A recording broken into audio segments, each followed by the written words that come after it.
IVM.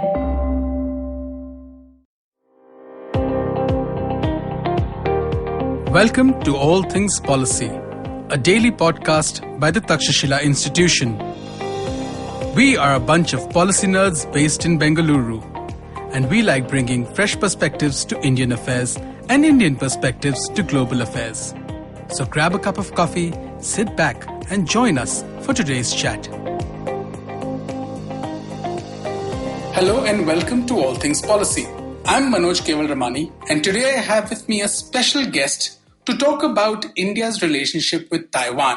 Now, we usually think about India's relationship with the PRC, with mainland China, and don't necessarily talk about Taiwan unless we have this conversation about whether India should recognize Taiwan and should India drop the sort of one China policy.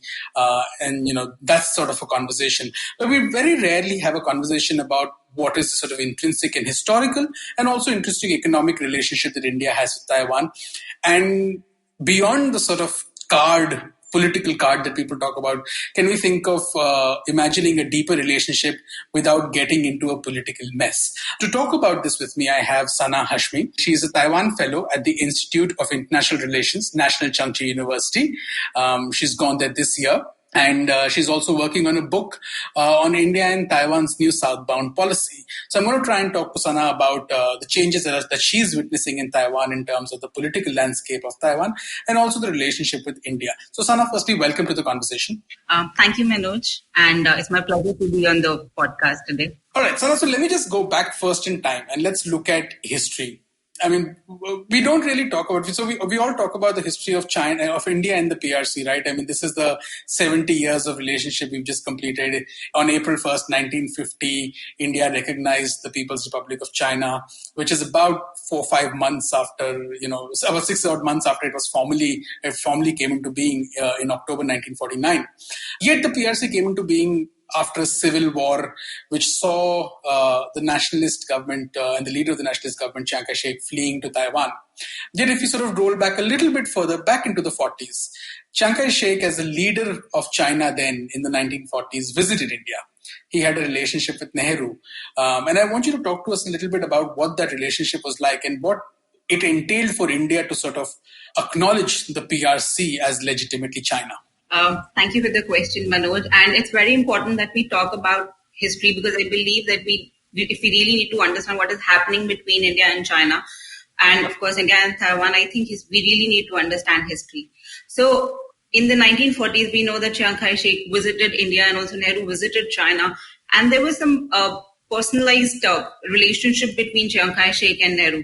But as soon as PRC came into being on October 1, 1949, India became the second non-communist country to recognize the PRC. So that was also shocking because Nehru and Chiang Kai-shek had cordial relationship. So it came out as a shock when India recognized the PRC.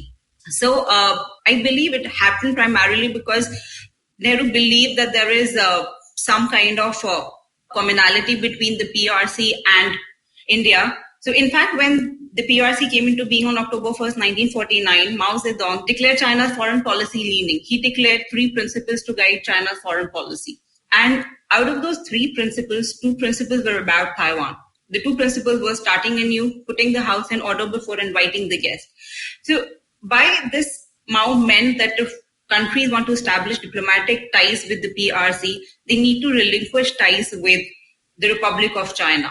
So I believe at that point of time, India believed that because we know that Nehru was a pioneer of Asian-African solidarity, and also we know that how India relinquished its right on Tibet and signed the 5 principles of peaceful coexistence along with China and Myanmar. So India recognized China on April 1, 1950, and I believe that was actually the time when India kind of accepted one China policy. India accepted, not officially, but, Nehru accepted in a way that, India has to have good relationship with China. So we saw that in the entire decade of the 1950s, we believe that, India and China are going to shape the Asian region.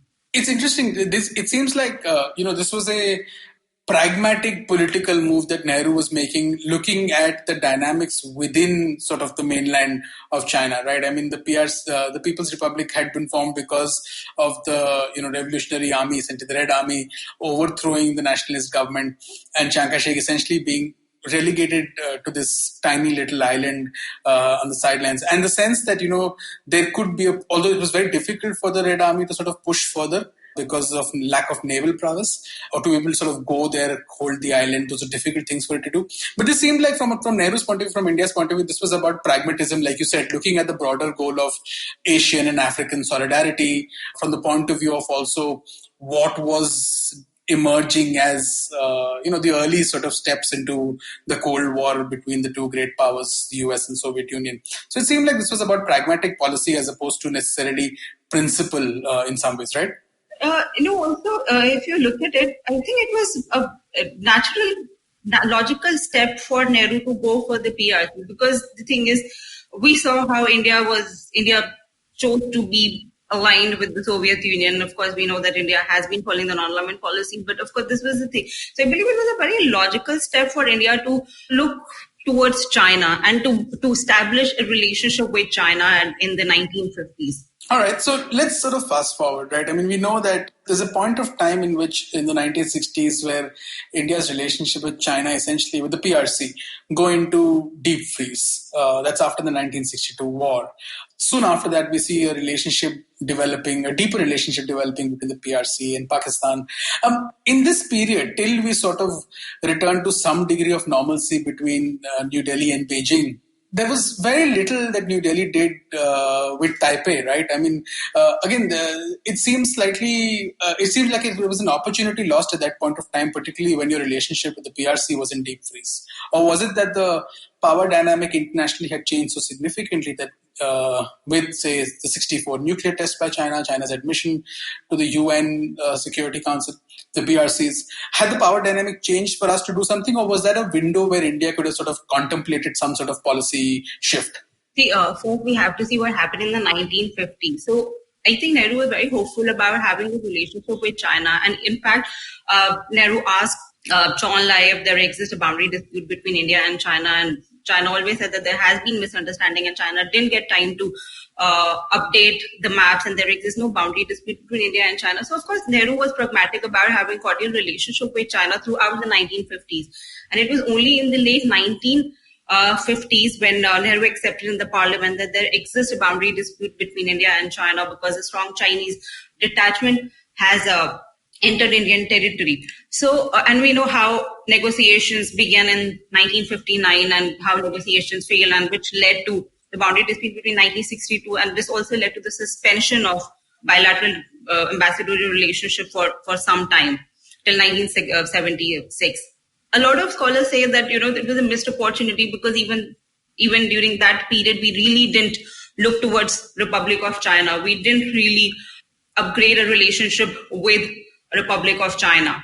I believe that it was a time when India was trying to figure out, and I think India was trying to just lay low at that point of time, because the thing is, during the entire Cold War period, there was hardly any interaction between India and Taiwan. It was actually in the 1990s when an official channel began to open up. So I don't think, I can't really call it a missed opportunity, because the thing is, India was trying to figure out what it actually wants to do, and India was, also trying to develop nuclear weapons. So I don't think that India was actually looking to expand ties with countries. And even if you look at Southeast Asia, India started its engagement with the region only in the 1990s. And that was also the time when India started looking towards Taiwan. The first step was to open the representative offices. That was in 1995. Taiwan has never been a part of India's lookies policy. But I believe, and a lot of scholars also say, that that was one of the first steps under India's lookies policy, that both sides started looking towards each other, and the representative offices were open in Taipei and Delhi. All right, so let's fast forward to that period of time, right? Because it's in 1988 where India's relationship with the PRC starts to get starts to look in a far more positive direction after Rajiv Gandhi visits there. In 1992, you have some sort of a breakthrough between the PRC and the Republic of China, Taiwan, with that 1992 agreement that they came up with, that understanding. And then, like you said, in 1995, India opened the India-Taipei Association, if I'm correct, which sort of established some sort of an interaction. Since then, this is something which is curious, right? I mean, you don't recognize Taiwan as a country, the Republic of China as a country, yet you have some sort of a diplomatic presence. What is the nature of the diplomatic relationship between the two sides? What's the kind of presence that exists? How do they actually engage diplomatically? So, just for representative offices, so these offices are not diplomatic offices. So even they really don't have the status of embassies, and even the ambassadors, as in here, so we know Ambassador Garangalal is here, so he is called Director General. So there's no diplomatic decree to granted to these offices. So mostly the relations are managed through unofficial channels. And also, in fact, if it's not just about India. If you look at the US, if you look at other countries, so in fact, China objects to the name of the offices if they have Taiwan in the name of the representative office. So that is why the name of Indian Taiwan office in India is Taipei Economic and Cultural Center. So it's mostly unofficial channels, and that is why the scope of the relationship is so limited. It's limited to economic, cultural, and science and technology. It's mostly about that. All right. So let's look at this exact sort of the nature of the relationship. So what is Taiwan's presence in India, the sort of the official presence in India, and what sort of an investment component does that engage, given that we're talking about technological and economic engagement? I believe that economic relations are, if we talk about India-Taiwan relation, I believe that there is potential is underutilized, and there's mutual neglect. Of course, there's so much potential when you talk about economic relationship. Taiwanese companies really want to come and invest in India. But if you look at the trade, and if you compare Taiwan-India trade with Taiwan-China trade and Taiwan-US trade, it's nothing. Like Taiwan-China trade is somewhere around 150 billion, and Taiwan-US is around 78 billion, and India's trade with Taiwan is just around 7 billion. So it's nothing if you compare it with other countries. So I believe there's a lot of potential, and even investment figures aren't are modest. You know, it's we saw that Foxconn is coming and investing 1 billion in Apple plant in Chennai. But despite that, I haven't really seen any active presence of Taiwanese companies in India. So Taiwanese overall investment in India is actually around 250 million, which is just 0.07% of the total investment flow in India. So I think there's a lot of potential, but I believe that even before we go and talk about economic relation, I always say that we need to work on basic when it comes to Taiwan-India relationship, because I believe that India is also cautious in expanding economic ties when it comes to Taiwan. So I believe that to advance ties with Taiwan, we really need to talk about having more academic exchanges between India and Taiwan. So I think this would be my first recommendation if you ask me about what should we do about India-Taiwan relationship. Okay, so let's look at, so we've talked about how through the 1990s this sort of engagement has grown, but it's still extremely limited, and there's lots more scope for it. At a certain point of time in 2009, 2010, somewhere around that point of time, India sort of stopped officially mentioning the One China policy, a little bit maybe after 2010. And also I remember that when the first NDA government under Narendra Modi had come to power, I remember that conversation, that meeting between the late Sushma Swaraj, who was our foreign minister at that point in time, and the Chinese foreign minister Wang Yi, where she spoke to him about, we adhere to the One China policy, but when are you going to adhere to the One India policy? Has there been increasing sort of unease in India about the One China policy? Because in the last couple of months with the tension with the LAC, we've heard a lot about, maybe we need to reconsider this. How feasible is something like that to do given the scope of our relationship with the PRC? And what sort of volatility can something like that, a shift like that, even something like not mentioning it or sort of, in our official bilateral statements or maybe then actually reneging from it, what sort of an impact does that have? It was the first time in 2010 when we stopped mentioning One China policy in our official documents and a joint statement. And also you pointed out about how late Sushma Swaraj also asked Wang Yi to respect One India policy if China wants us to accept one China policy. But I believe that it's all symbolic. But in reality, we strictly adhere to one China policy. If you look at it, whenever there is a Chinese leader or even Wang Yi is visiting India, we lock up Tibetans inside a room. So I don't see that India is actually going forward with one China policy. But I think it's more about Tibet and Xinjiang and Hong Kong. Taiwan, I think we try to keep it ambiguous. We really don't talk about Taiwan much. But I believe that there is a rethinking on India's Taiwan policy, especially with this recent violent clashes at Galwan. But I believe that we see this whenever we have tensions with China. So I believe that this kind of ad hocism when it comes to Taiwan, whenever we have issues with China, we start talking about Taiwan. And Taiwan has its own potential and merit. So I think we really need to get rid of this ad hocism when we talk about Taiwan. All right. So let me sort of try and lead into a direction where at one level, there is this conversation that is happening in India. And like you're suggesting, we need to get away from ad hoc conversations and actually have a far more structured conversation of the relationship. And I'll come to that with you finally when we talk about the recommendations that you would have. You've already spoken about one recommendation about academic exchanges. But let's look at Taiwan in itself. There's something that's significantly changed over the last 6-7 years in Taiwan, right? I mean, the first Tsai Ing-wen government there was lots of pressure that came from Beijing in terms of cutting off ties, reducing official engagement with that government. And in January this year, she's won another majority, a significant majority, and she's going to be there for 4 more years. The DPP is going to be there for 4 more years. China's, the PRC's policy shift in Hong Kong sends a signal to Taiwan. So firstly, from the point of view of the PRC and Taiwan, given that you're there, what is the relationship shift like? Even if one never bought the idea of peaceful reunification, as a PRC calls it, is that even from the perspective in Taipei now dead and buried? Is that the case? I think when we talk about cross-strait ties, of course, with the coming of DPP, we have seen that there is a kind of deterioration relationship between China and Taiwan. And in 2015, there was a landmark meeting between Xi Jinping and then President of Taiwan, Ma Ying-jeou.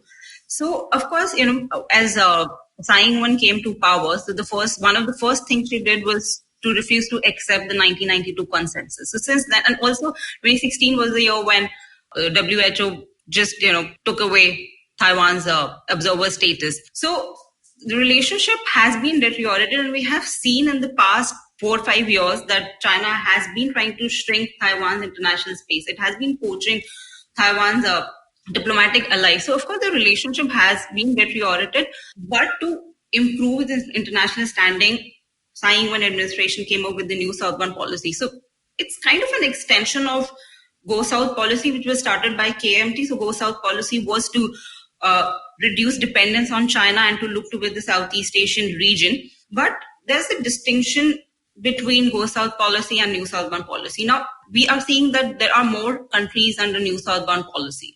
There are ASEAN countries, then there is Australia and New Zealand.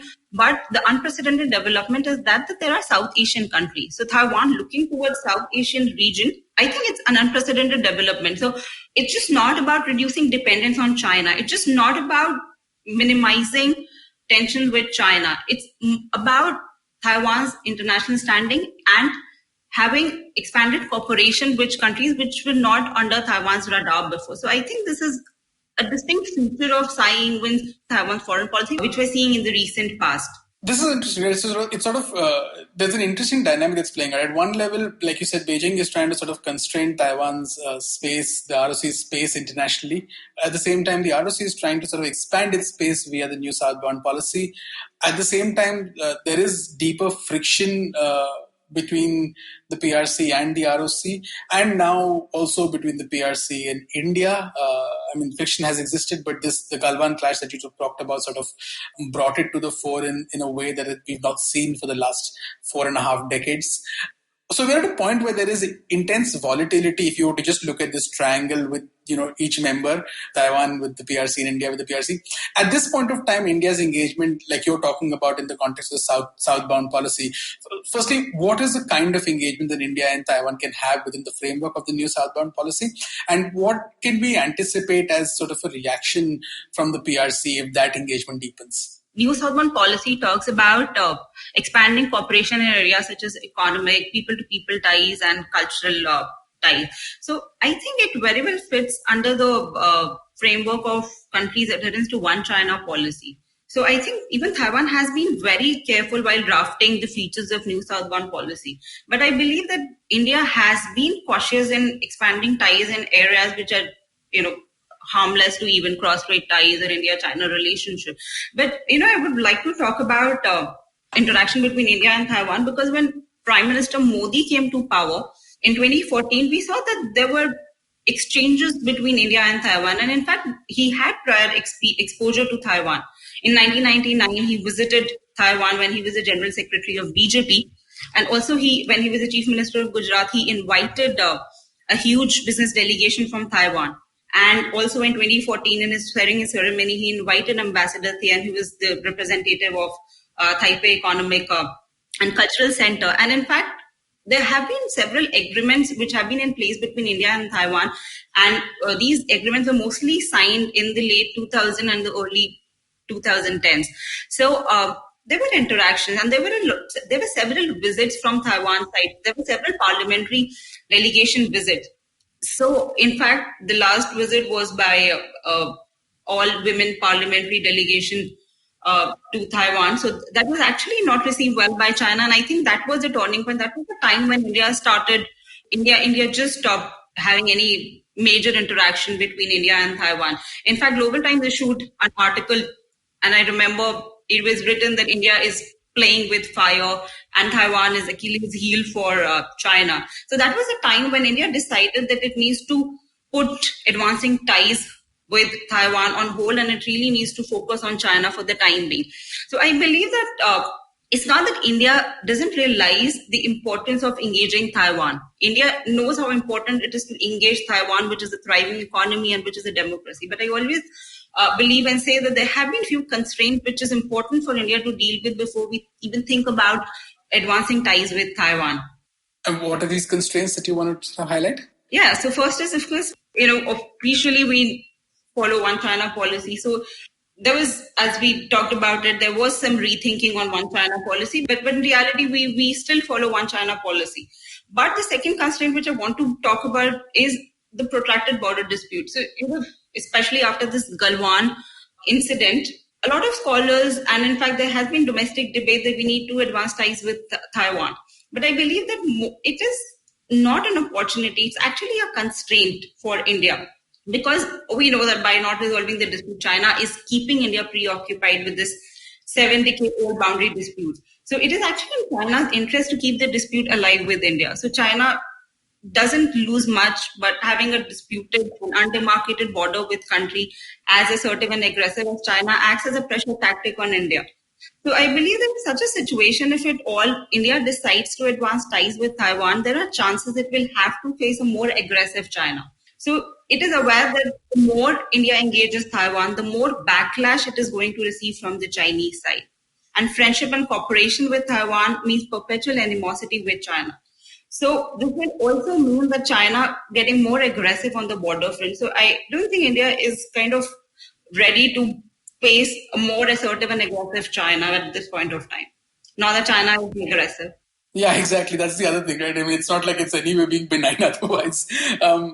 In terms of sort of our people-to-people engagement, has there been a pickup in terms of tourism, educational exchanges? Also, the other area that I wanted to explore with you was with regard to things like technology cooperation. I mean, in India, we're sort of seeing this conversation over the last couple of years about 5G. And it sort of reveals a lot about our dependence. And that is actually, in some ways, that basic hardware is our dependence. But let's talk about even sort of the more advanced things like, semiconductors.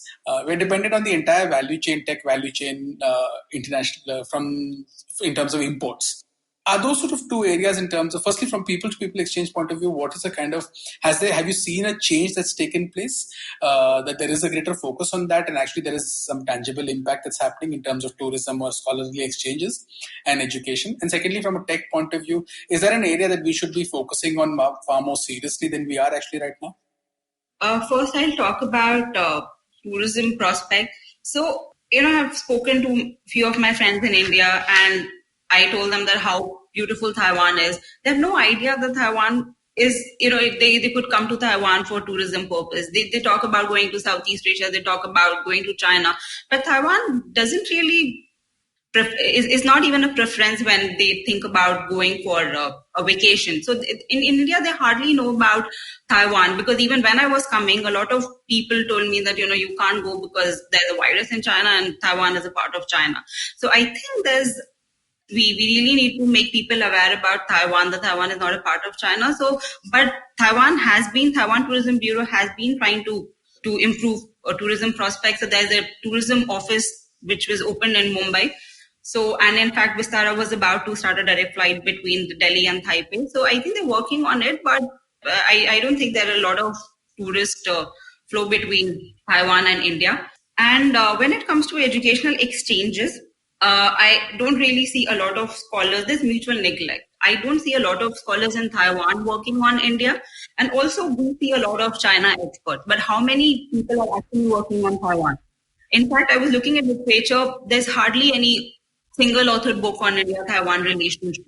There is a monograph, there are a few edited volumes. So a lot of people work on China, but a few scholars are just focusing on Taiwan. And in fact, I would like to tell you, Taiwan offers a lot of scholarship, but mostly in the field of sciences. We don't see a lot of people coming here. A lot of students, they want to go to China to learn the language. Of course, it's traditional Chinese and of course, it's more difficult here. But they don't even know that Taiwan exists as an option for them.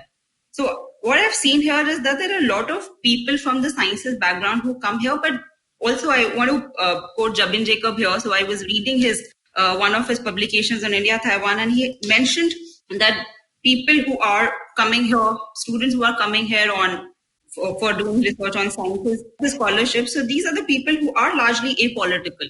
So I believe that Taiwan also needs to identify people when they are giving these scholarship. So people who are coming for social sciences, they are more aware about the society. They're more political. So I believe that it's important we also focus on what kind of students who are coming to Taiwan. And I really don't see a lot of Taiwanese going to India. Like there are just 4 or 5 Taiwanese who are coming and studying international relations and doing social sciences research in Taiwan. So I believe that there's also a lot of things which we can do in this area.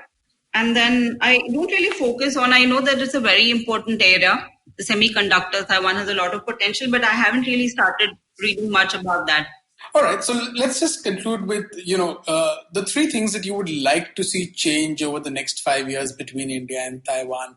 Very quickly, sort of 3 simple things, and I think you've sort of covered all of this, so this will sort of encapsulate some of the conversation that we've had. 3 single bits that you would like to change. I believe that, so first, with this new southbound policy, India is a very important country for Taiwan now. So I believe that it's important that we first get rid of this ad hocism and we see Taiwan as a country which has merit, and we really need to engage Taiwan. So as I mentioned some time back, that it's important that we increase the number of academic interaction between India and Taiwan. So I believe this is one of the first basics we need to address when we talk about India and Taiwan. So I believe the case needs to be built for greater people-to-people exchanges as well as stronger institutional cooperation between think tanks and universities. I really don't see conferences happening between Indian and Taiwanese think tanks. I think the last conference I came across was in 2015, which was conducted by IDSA. After that's been 5 years, and I don't see any major interaction between think tank communities in India and Taiwan.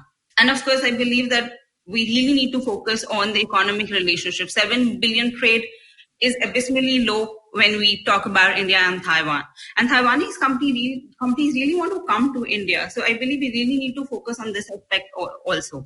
And to conclude, I will say that the cooperation between India and Taiwan is mutually beneficial. And as India is growing in terms of military capability and increasingly aligning with the United States and with this entire idea of the Indo-Pacific, which has become a reality now, I believe that it makes more sense to enhance this India-Taiwan partnership.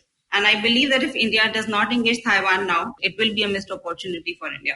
All right. With that, we're going to call an end to this conversation. Sana, thank you so much for all these insights and all the best with your time in Taiwan and the book that you're working on. And we look forward to reading more of your writings. I'll try and share some of the pieces that you've done recently on Taiwan in the show notes. Thank you so much, Sana. Thank you, Manoj. If you liked our show, don't forget to check out other interesting podcasts on the IVM network.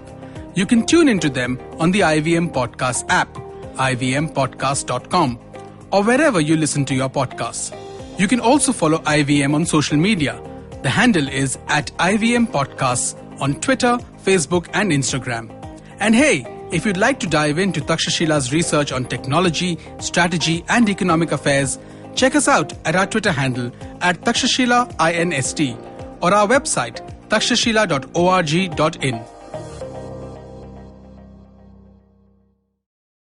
I hope you enjoyed that show. So it's been a really fun week on the network. Please do definitely check out all the regular shows that you do. But in addition, let me give you a few recommendations. On Agla Station Adulthood, Ritasha and Ayushi talk siblings. Really fun episode. I think you'll enjoy that. Nishad Pai Vaidya is on Cyrus and they discuss cricket and a lot of different things around cricket. I think you'll enjoy that as well. Old friend Parmesh Shahani, he was on Absolutely Right. Definitely do check that out. Tamal Mills was on Edges and Sledges, another episode which I've heard really good things about. I haven't heard it yet. I need to listen to that soon. And guys, Uncle Please Sit, definitely listen to that. They've been killing it. This week they have Abby Phillips, he's a doctor talking about medical misinformation. Last week Paramita Vora was talking about sex education and who needs it. They've been really killing it. Definitely do check that out. And with that, hope to see you again next week.